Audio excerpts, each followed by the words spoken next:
d'accord léegi ñu dem si beneen réclamation. Siri après si yow laa ñëw nga baal ma rek. bi Thierno Alassane Sall def si Karim Wade. sur la question de la binationalité. gis nañ ne le 16 bi wala le 17 bi leen gis le décret. bi wane ne que effectivement que Karim Wade yeewi nañ ko si nationalité française bi mu amoon. mais loolu dafa ñëw après bi mu déposé li nga xam ne moom mooy tout son dossier au conseil constitutionnel après que sax coow lu jóg. loolu ndax jàpp nga ne mën na entacher sa candidature wala comme décret bi jël na rek mën na bañ a ko yaaxal. waaye yàlla par rapport à cette question là. xam nga la nationalité xam nga les termes en droit dañoo am sens. dañoo am signification. la nationalité en droit dañ lay wax ñu ne la c'est un lien juridique qui rattache une personne d'un état. lien juridique boo xam ne day rattaché benn personne avec un état. Par rapport à cette question bi nga xam ne ni soulevé woon nañ que la question de la binationalité de Karim Wade yaakaar naa ne on a eu dire que Karim Wade dafa renoncé woon ci nationalité française am. xam nga perte nationalité ci ñaari anam la ko nit mën a amee soit déchéance soit renonciation. déchéance c'est involontaire renonciation c'est volontaire. déchéance mooy mën nga def par exemple luñ mën a nangoo sa nationalité. mën nga def ay erreur wala ay infraction yoo xam ne ni état mën na prévoir loolu ku ko def mën na la ôter de ta nationalité. boobu c'est involontaire mooy la déchéance. mais mën na nekk aussi sur la base d'une renonciation donc à la matière on peut dire que Karim Wade moom dafa renoncer à sa nationalité. maintenant li nga xam ne ni moom moo cocasse ce qui est cocasse et paradoxal dans la situation mooy à partir du moment où la question est soulevée par Thierno Alassane Sall on a brandi un décret.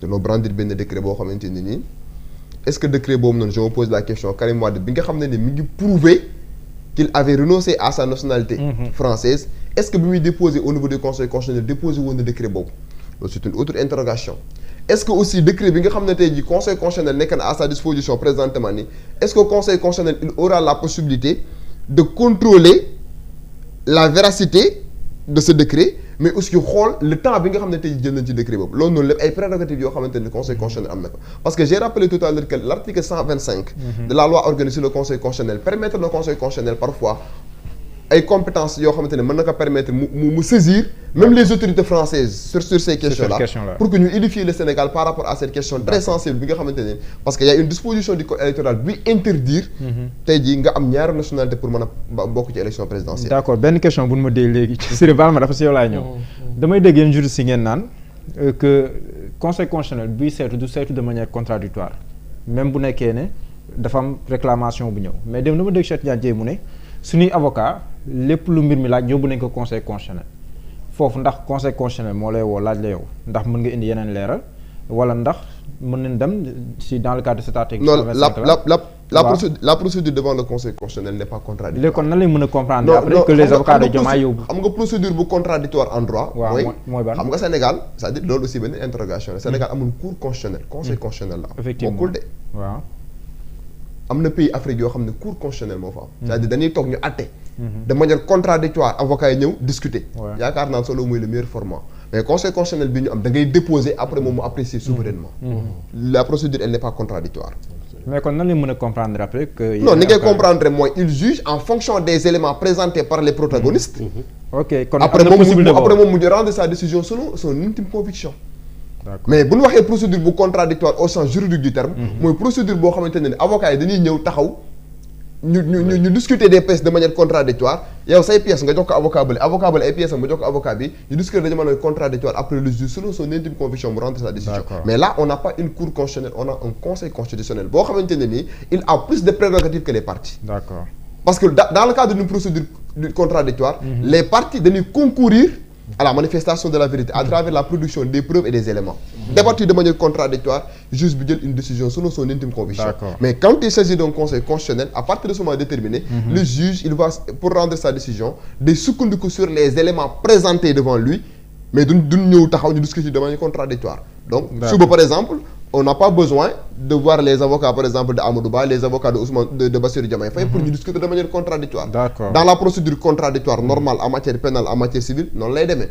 Voilà. Maintenant par rapport à cette question-là, je pense pas que procédure bi dina contradictoire de ce point de vue. d'accord merci beaucoup Pape Ahmadou si leeral yu am solo président Siré yéen moom amul benn réclamation bu leen laal yéen Serigne Mboup pourtant amoon na rumeur yu doon ndaw ñu naan Serigne Mboup dañoo am benn réclamation mu def contre moom mais après bon ça a été kii quoi mais au départ ñu naan parce que dañuy naan mënul lire tubaab français et tout mais loolu dafa mel ni wérut mais ban jàngat nga def si recours yi nga xam ne ni gis nga ko notamment yi nga xam ne ni moom la Amadou Ba def jëmale ko si docteur Cheikh Tidiane Dièye ak Diomaye Faye. d'accord xanaa damay préciser d'abord. pour le cas de Serigne Mboup après ma dem fële quoi oui. xam nga fii université Cheikh Anta Diop. waaw am na benn institut bu tudd ILEA. Institut des langues étrangères appliquées. En général ñi daan jógee ci pays anglophones yi. waaw ay Ghana Nigéria et cetera Ghana sax surtout. ay Sierra Leone Gambie ak ñi daan jógee ci dëkk lusophone yi de plus en plus Guinée équatoriale. ñiy recevoir ay étudiants.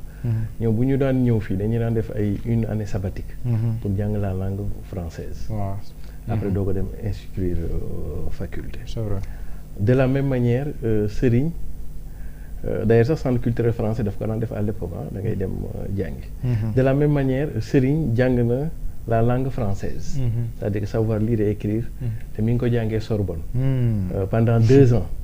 boo xam ni dafa bàyyi activité mi yëpp dem France toog nekk étudiant. maanaam bu xëyee suba gàddu saagam. dem quoi day bind ci français. day làkk français. peut-être mën nga wax ni intonation bi ak diction bi mais yooyu beneen affaire la. mais loo ko wax ci français da koy bind.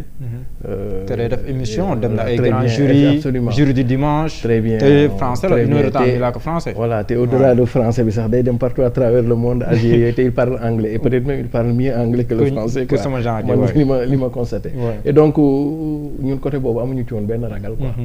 waaw sinon dañu doon jox big ak fay dicté ñu. dinañu dicté dinañu bind xam nga voilà te bu ñu converser ak ñun français danañu converser. donc loolu amul wér. beneen bi nag mooy affaire recours bi. Mohamed depuis que Sénégal di dem élection depuis 1800 et quelques. c'est la première fois ñu am ay élection la plus inédite. de notre histoire politique. Inédite à tout point de vue dans la forme comme dans le fond dans les procédures comme dans la matière fu ne d'abord fu mu njëkk a indi